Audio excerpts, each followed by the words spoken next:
الحمد لله رب العالمين وصلى الله على محمد وآله الطاهرين ولعنة الله على أعدائهم أجمعين إلى قيام يوم الدين. وقال الله تعالى وهو أصدق القائلين بقية الله خير لكم إن كنتم مؤمنين. موضوع گفتگو علائم ظہور امام زمان علیہ الصلاۃ والسلام یعنی رسول اللہ صلی اللہ علیہ وآلہ وسلم کے 12ویں خلیفہ اور امت مسلمہ کے 12ویں امام زمان علیہ الصلاۃ والسلام کے آمد کی علامت. اب اس موضوع آج کی اس نشست میں ہم گفتگو کریں گے اصحاب امام زمان علیہ الصلوۃ والسلام کے بارے میں. گو کہ ہمارا اصل جو سلسلہ چل رہا وہ تھا علائم ظہور امام زمان علیہ الصلوۃ والسلام، لیکن ان کے اصحاب کے حوالے سے ایک ڈسکشن ہے، وہ آپ کی خدمت میں ہم پیش کرتے ہیں.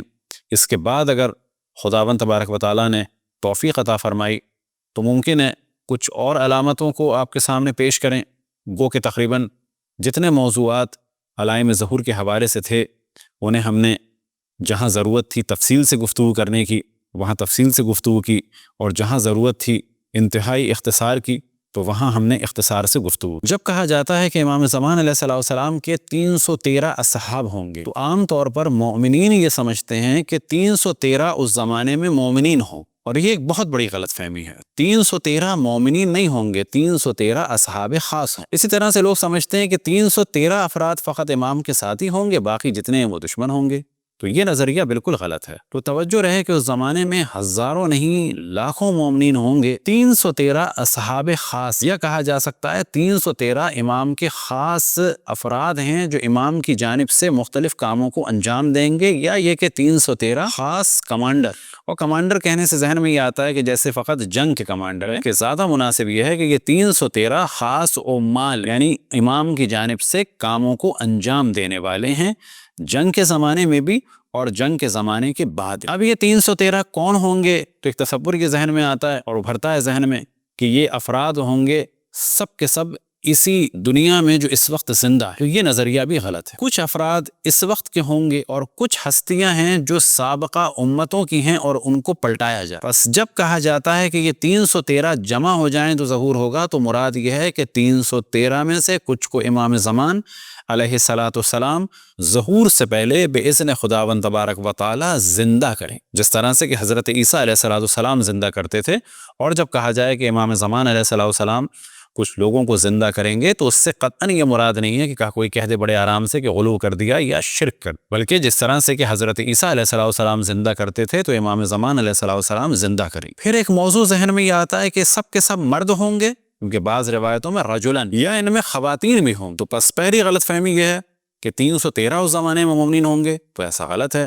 بڑی تعداد مومنین کی ہوگی. یہ 313 اصحاب خاص ہیں امام زمان علیہ الصلاۃ والسلام. کچھ سابقہ امتوں کے ہوں گے کہ جو زندہ ہوں گے، اور کچھ اس امت کے ہوں گے اور دنیا بھر سے ہوں. بعض روایات ہیں کہ جن کے بارے میں بہت زیادہ جن پر اعتماد نہیں کیا جا سکتا، اور ان میں کچھ لوگوں کے نام بھی ہیں. اب یہ نام انہی 313 جو افراد ہیں ان میں سے کچھ کے نام ہیں، یا یہ کہ ممکن ہے کہ ان روایتوں میں جو نام ہوں ان افراد کے بھی نام ہوں کہ جو اس زمانے میں اہم کام انجام دیں گے، لیکن ممکن ہے وہ 313 میں سے نہ. اب کچھ روایتیں آپ کے سامنے پڑھتے ہیں کہ جن سے کچھ نظریات کلیئر ہوں کہ یہ اصحاب کون ہوں گے اور کس قسم کے ہوں گے. تو اتنی بات تو واضح ہے کہ یہ بہت ہی بلند مقام پر فائز افراد. اب ایک روایت ہے کہ جو امام جعفر صادق علیہ السلام سے نقل ہوئی، اور اسی طرح سے کچھ روایات ہیں کہ جو امام جعفر صادق علیہ السلام نے مولا امیر المؤمنین علیہ السلام سے نقل. ان تمام روایات کو ہم نہیں پڑھ رہے،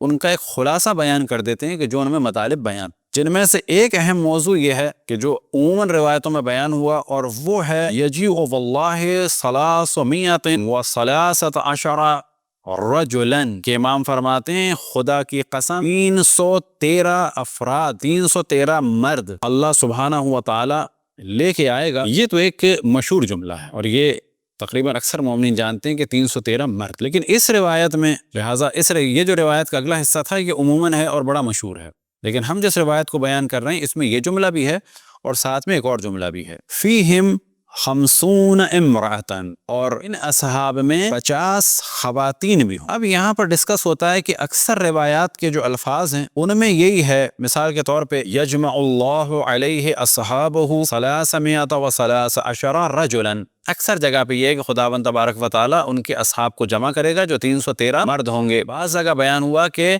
ان کی مقدار شہدائے، ان کی مقدار جو ہے وہ بدر کے شرکا کے برابر یعنی 313، اور بعض جگہ بلکہ پورا عدد بیان ہوا یعنی 313۔ لیکن اس روایت کی خصوصیت یہ ہے، اور یہاں پر ڈسکشن کیا جاتا ہے کہ 50 خواتین بھی ہوں۔ اب ڈسکشن یہ ہے کہ یہ 50 خواتین 313 میں ہوں گی، اور اگر 313 میں 50 خواتین ہوئیں تو نتیجہ کیا نکلے گا کہ 163 مرد ہوں گے اور 50 خواتین۔ آیا یہ مراد ہے یا نہ؟ ان روایتوں کو الگ رکھا جائے کہ 313 تو مرد ہیں اور پھر 50 خواتین، یہ احتمال بھی بہت زیادہ ہے، کیونکہ یہاں پر ہے یجیء اللہ 313 رجلا، اور اسی روایت کا نسخہ ہے 313 کہ کچھ عشرات، اور جب کہا جائے گا کچھ عشرات تو ذرا معنی بدل جائیں گے، یعنی 300 اور کچھ عشرات، معذرت، عشر اور کچھ اور 10، یعنی وہی 13۔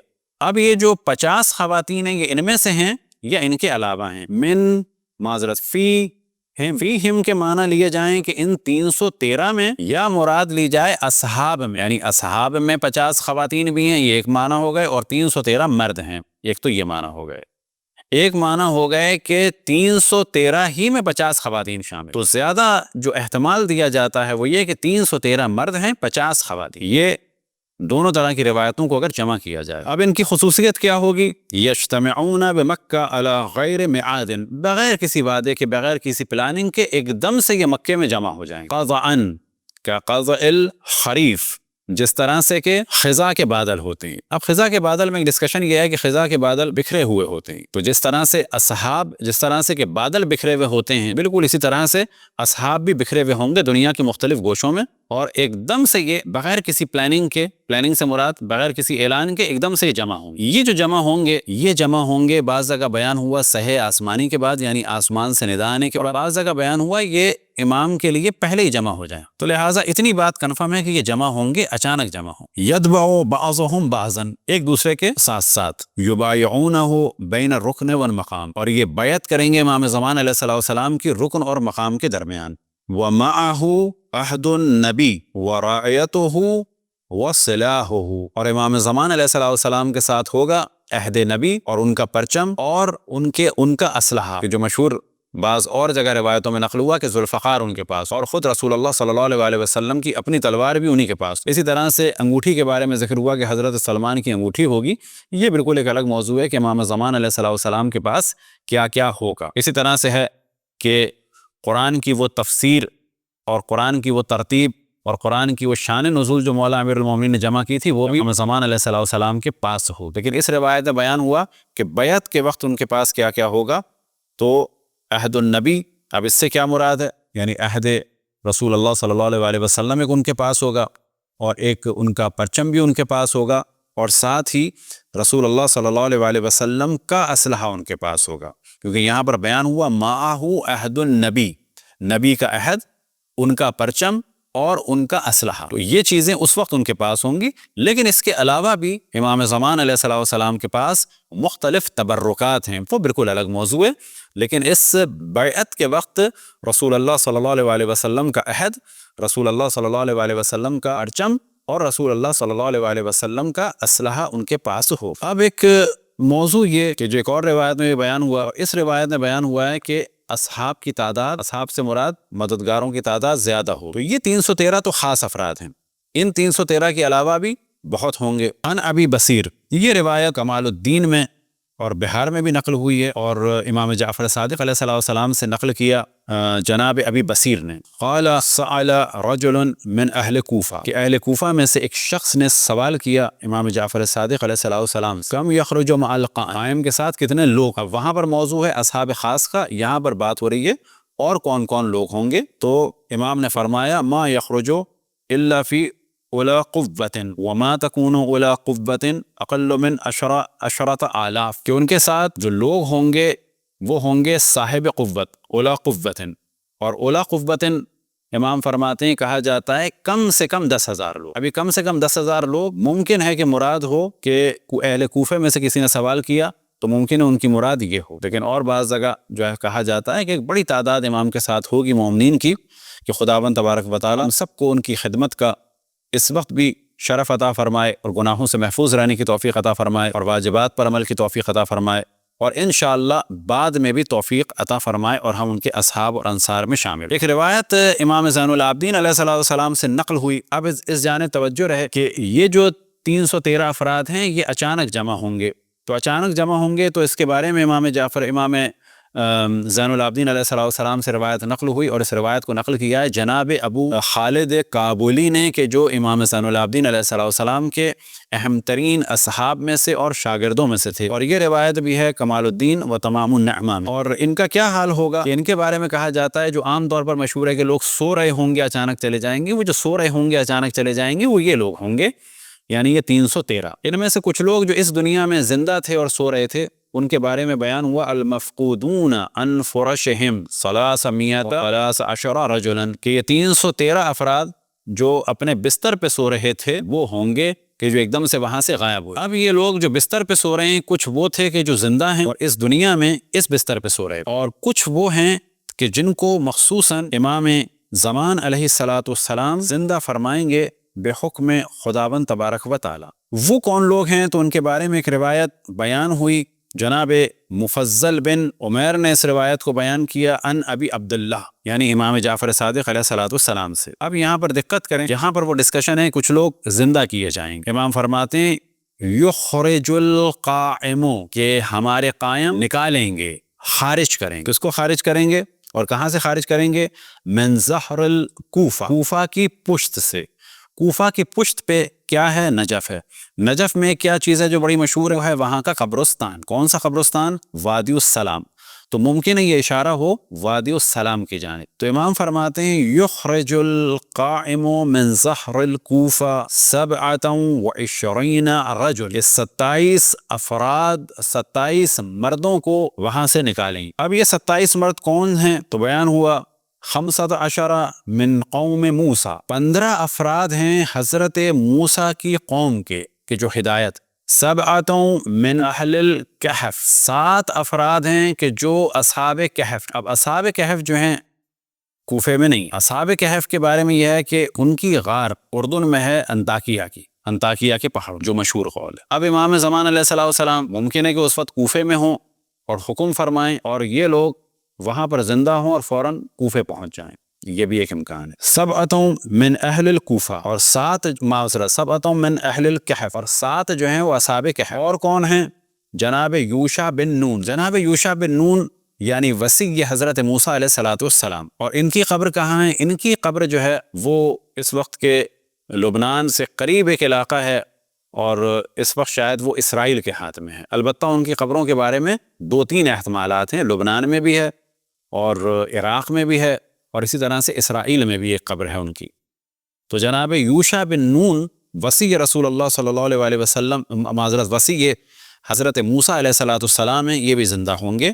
وہ سلمان، اور حضرت سلمان، وہ ابازر، حضرت ابوذر، والمقداد، اور مقداد، اور مالک اشتر. یہ وہ افراد ہیں کہ جن کو امام زندہ فرمائیں گے بحکم خداوند تبارک و تعالی، اور یہ اصحاب امام زمان علیہ السلام میں سے ہوں گے. اور پھر امام فرماتے ہیں یکونون بین یدیہ انصارا و حکاما. یہ روایت ارشاد میں نقل ہوئی، اور امام فرماتے ہیں کہ یہ لوگ ہوں گے امام زمان علیہ السلام کے آگے آگے یا ساتھ ساتھ، ان کے انصار ہوں گے یعنی مددگار ہوں گے، اور کام ہوں گے اس وقت، یعنی یہ لوگ حکم دیا کریں گے. تو تقریباً وہی معنی کہ یہ امام کی جانب سے لوگوں پر حکومت کریں گے اور احکام صادر فرمائیں گے. اور ظاہر ہے کہ دنیا کو جب اس پر ڈیوائیڈ کیا جائے گا مختلف کاموں کے اعتبار سے، تو ان 313 افراد کے حوالے دنیا کو کیا جائے گا، اور ان کے مختلف کام ہوں گے. اسی طرح سے خواتین کے مختلف کام ہوں گے، ممکن ہے خواتین سے مربوط ہوں، اور ممکن ہے کہ کوئی اور اجتماعی یا سیاسی کام ہو. خداوند تبارک و تعالیٰ سے دعا ہے کہ ہم سب کو اپنی رسول، اپنی حجتوں، خصوصاً امام زمان علیہ السلام کی معرفت اور اطاعت کی توفیق عطا فرمائے، اور گناہوں سے بچنے اور واجبات پر عمل کی توفیق عطا فرمائے۔ انشاءاللہ اگر زندگی رہی، خداوند تبارک و تعالیٰ نے توفیق دی، جیسے کہ پہلے بھی ہم نے توجہ دلائی کہ اس وقت ہم نے جلدی میں ان کو ریکارڈ کیا ہے، اور ہدف یہ تھا کہ ایک بہت بڑی تعداد مومنین کی خواہش رکھتی ہے اور انہیں طلب ہے اور وہ پیاسے ہیں علائم ظہور امام زمان علیہ السلام سے آشنائی کے لیے۔ تو لہٰذا اسی وجہ سے یہ موضوعات کہ جو ہم نے کافی طویل مدت سے جمع کیے ہوئے تھے انہیں تیزی سے آپ کی خدمت میں بیان کیا، اور جیسا کہ ہم نے پہلے توجہ دلائی کہ خود ہماری خواہش یہی تھی کہ اس کو بہت منظم طریقے سے ریکارڈ کیا جائے، بہت اس میں ٹیکنیکلی خیال رکھا جائے، اس کو ڈاکومنٹری کی صورت میں بنایا جائے، اس میں باقاعدہ ویڈیو کلپس اور پکچرز کو جو ہے ایڈ کیا جائے، اس میں ڈسکشن کیا جائے، اس میں نقشے دکھائے جائیں، جیسا کہ مختلف پہاڑوں کے نقشے، جگہوں کے نقشے۔ انشاءاللہ اگر خداوند تبارک و تعالیٰ نے توفیق عطا فرمائی تو اس کام کو دوبارہ انجام دیں گے، یا اگر ممکن ہوا تو اسی گفتگو میں کچھ ہم اپنا ایڈیشن کریں گے، کچھ ویڈیو کلپس کا ایڈیشن، کچھ پکچرز کا ایڈیشن، کچھ نقشوں کا ایڈیشن، تاکہ دکھایا جائے کون سی جگہ کہاں پر ہے اور کس طرح سے کیا ہوگا۔ اسی طرح سے ایک نقشہ جو عراق میں بھی چھپا ہے، وہ نقشہ بھی روایات کو مد نظر رکھتے ہوئے لوگوں نے بنایا ہے، لیکن اس قسم کے نقشے اور اس قسم کی چیزوں کی حقیقت یہ ہے کہ اہمیت بھی نہیں ہے، اور علماء منع فرماتے ہیں کہ اس کی تطبیق نہ کی جائے، زیادہ سے زیادہ کہا جائے کہ امکان ہے کہ ایسا خداوند تبارک و تعالی ہم سب کو امام زمان علیہ السلام کے اصحاب اور انصار اور خدمت گزاروں میں شامل فرمائے، اس دنیا میں بھی ہم اہل بیت علیہم السلام کے ساتھ ہوں، اور قبر میں بھی، اور پھر برزخ میں بھی، محشر میں بھی، اور انشاءاللہ پھر جنت میں بھی محمد و آل محمد کی بزم میں ہوں۔ وصلی اللہ علی محمد و آلہ الطاہرین۔